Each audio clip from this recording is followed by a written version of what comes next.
Ayun, good morning mga idol. Ito, kagigising lang natin. Dito kagad yung diretsyon natin sa ating gagawin. Ayun, siya nga pala mga idol, gagawa tayo ngayon ng tawag dito yung paa ng diban o kaya kipatra kung tatawagin. Pero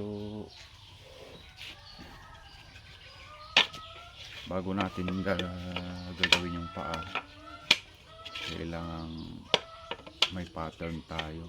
Ito naman yung pinakapaa niya,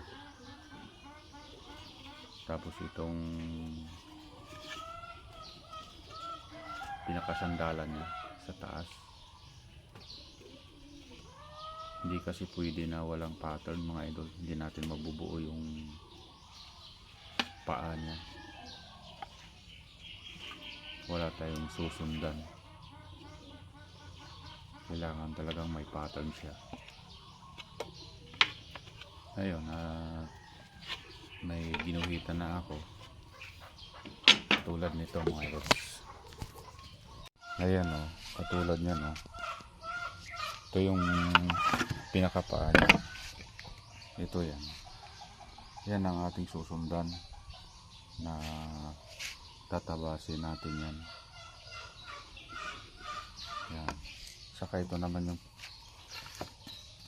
pinakasandalan niya. Ayan, naguhitan na natin.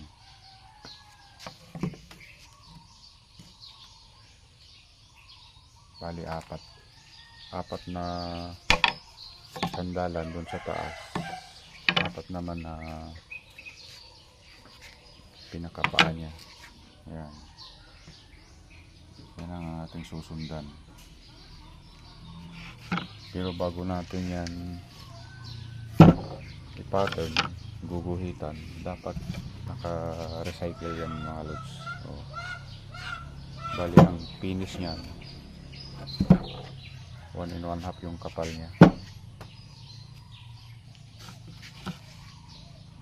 Ayan, abangan nyo na lang mga idol